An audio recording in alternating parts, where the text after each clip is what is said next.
Hey guys, let me know what you think by liking and commenting, and it really helps me and this channel out when you subscribe, so please click that button. Thanks a bunch.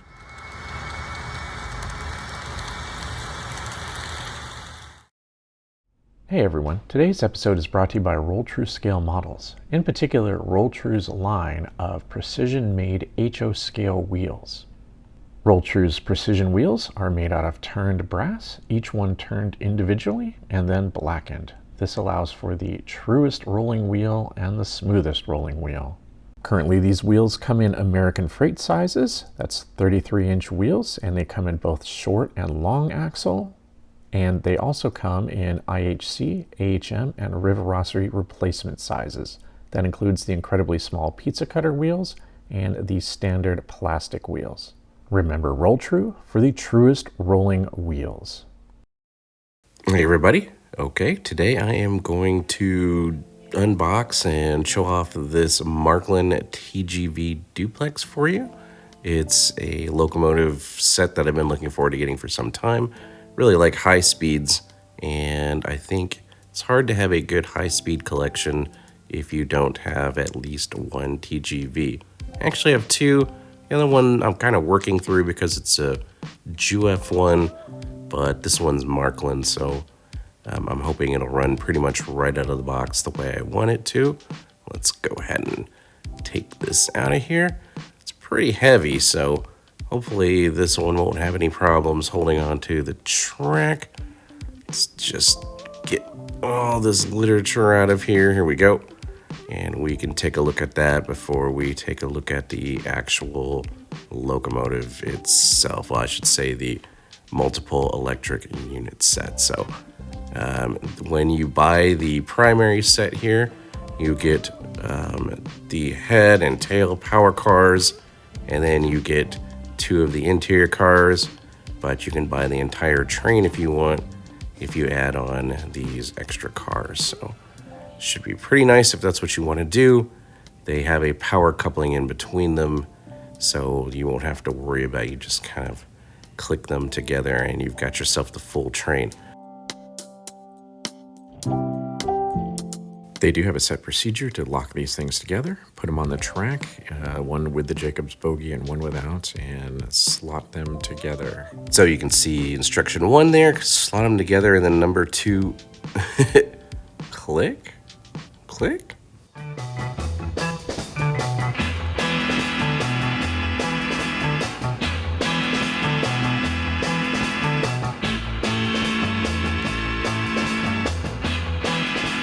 Hey, don't screw around. You screw around too much. All right, he made a good point there. Let me go on. Everything else here, let's get to the functions. There we go. Let's take a look at them in detail. Now, one thing about more modern train sets, right, is you just don't get a ton of sounds. I mean, they pretty much just run. You get a lot of announcements and everything, but when they're running, there's not a lot of variety. They're just electrical hum. I guess, what is it? Electromagnetic induced sound or something like that. But there are like a lot of nice announcements and everything that come with this locomotive, and hopefully that will add to your experience. So here they are. It's pretty nicely detailed, no doubt about that. It's Marklin. Sometimes it's hard for me to figure out where I want to put Marklin on the scale of things. They certainly charge a near premium price, but sometimes I think their details aren't truly premium. But this one looks pretty nice, actually. Again, yeah, they never have a guy in the front, but there's not a whole lot you can do with the high-speed train. Now, here's the electrical contacts and the diaphragms. There we go. You can see it's a Marklin. It has the slider, the speakers right there. So, well, yeah, looks good. There's just not a ton you can do with high speeds, right? They're designed to be pretty much flush and streamline. Yeah, if you look here, there's different compartments. I don't know what the real one looks like. I've never been on one of these TGV duplexes. So, yeah, the bottom is red, upper is blue. They're generally single color, though, but at least they were nice enough to have different colors. And I'm pretty sure that bottom color will translate to the diagonal color there on the side. So, again, I wish I had actually, I've been on the single level TGVs, but never on these duplexes. So I don't have any personal experience.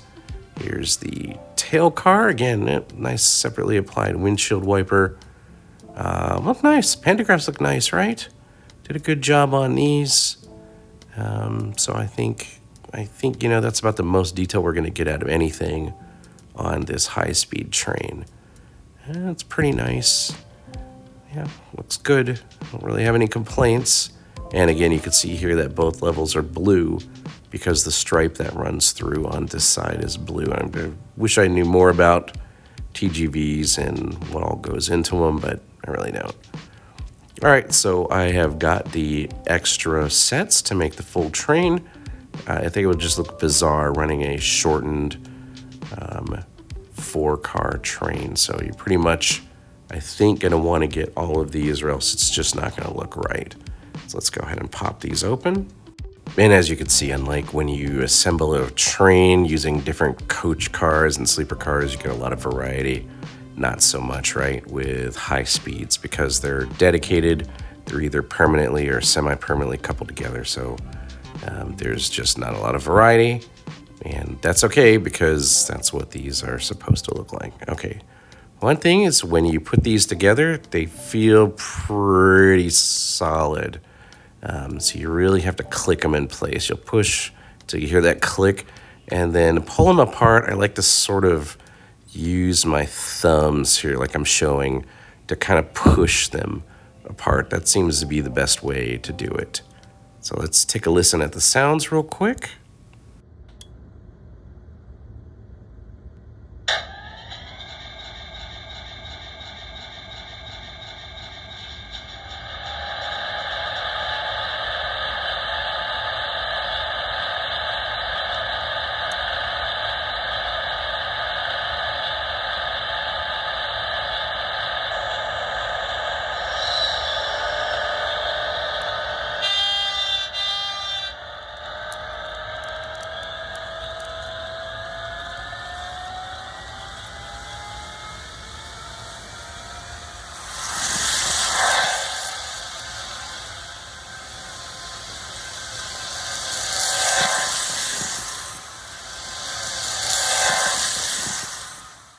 Okay, I don't know if you've noticed. Well, certainly one thing you could notice is that the sound only comes from the lead power car. That kind of sucks, but the other thing I noticed is this thing's really slow. Well, I guess it's not really slow, but it seems like it's awfully slow for a high-speed train. It's awfully slow. I want to sit here, so I want to try to pump up the maximum speed to 255, and I'm also going to just change the acceleration to delay a little bit to make it seem a little bit more realistic to me.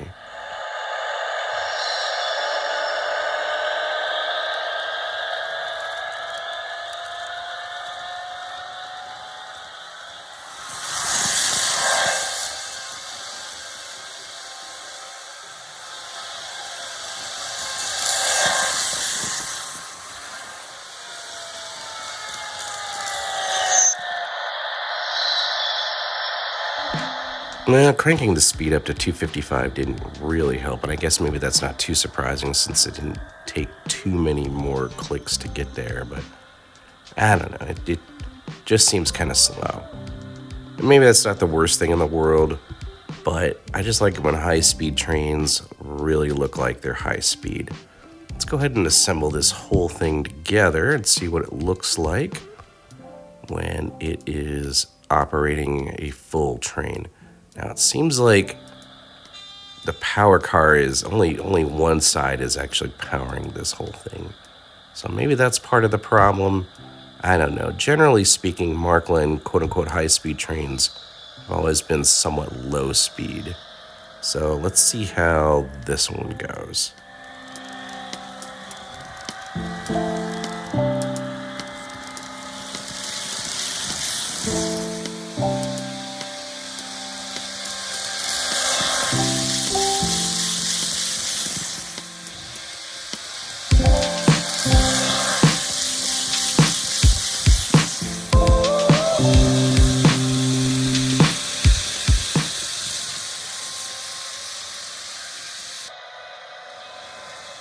Well, that's not too bad so far, right? It seems to look better when it's running as the full train. A little bit slow, but I guess it looks pretty nice. I like it.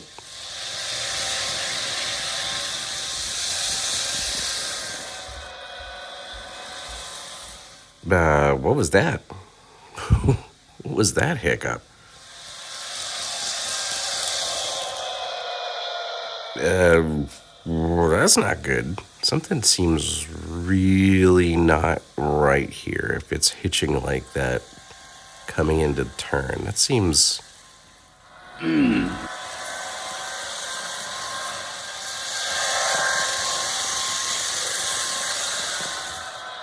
on, man. Okay, so something obviously is pretty wrong with the TGV here. I'm not quite sure. It's just randomly stopping. I don't... yeah, that's definitely not going to work. Well, when we pull the thing apart, this is what we find. We find that one of the connectors actually has some bent pins on it. I don't know if you can see it too well over on to the left side there, but this is how it came out of the box. Now, when I talked to my retailer about this, and I'm going to have a separate video segment on how I think retailers are kind of failing us in this hobby. He's like, well, just bend the pins back. I'm like, yeah, no, I'm not going to pay this much money to have a defective unit right from the factory, and I'm not going to weaken the pins farther by bending them. So what they finally did, Marklin actually had me send this one back, 43433. They actually had me send this back to them in Jefferson City, Missouri, and they sent me a brand new one. So good on Marklin for that, because I've had other manufacturers, in fact, Rocco and Pico and Brava so far, that have had my locomotives for over a year and haven't sent them back. Whereas Marklin said, hey, just send those ones back to us and we'll just give you a new one. And that's exactly what they did. So good on Marklin for making this quick. Bad on the retailer for just suggesting that, hey, why don't you just go ahead and bend the pins back? Yeah, I don't think so. So let's try it again with the new cars, and I think we should have some better luck here.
Okay, well, no big surprise there. It worked just fine after getting the new car in place. I didn't have any more of the hitching or random stops. And we'll show you the interior as they're lit. Like I said, well, at least that's the one nice thing about the high speed here. It's not really very fast, but it looks good going down the track, especially if you're using the internal lights. So that's one thing, right? And again, I don't know much about the actual prototype here, but the red and blue sections of the train correspond to the stripes that you see on the side. Although I guess the upper deck is still blue, the lower deck is red or blue depending on which part of the train you're in. So I don't know if they use that to help you figure out where your car is more easily, because I don't have any actual experience with this actual train in real life. So I'm just sort of guessing there. So if somebody knows, they have a little bit more experience with actual TGVs, feel free to put into the comments what's really going on here. Well, there you have it. It's not like there's a lot of moving parts and just a lot of interesting things to see with high speeds. They're designed to be sleek and subtle, and this one certainly is. I think, one of the big things I'm disappointed by is the fact that it is not really all that high speed. It's kind of slow. I may scratch my head here and see if I can speed it up somehow. I'm not sure how I'm going to do that right now, but I might be able to figure out a way, so I'll certainly let you know if that's the case. Okay, there you have it. Let me know what you think about this. This was meant to be kind of a quick and dirty review here. As always, I appreciate you watching, and please leave a comment. Let me know. I want to hear from you. And like usual, I hope you stay safe out there. Happy model railroading. I will see you later. Take care. Bye.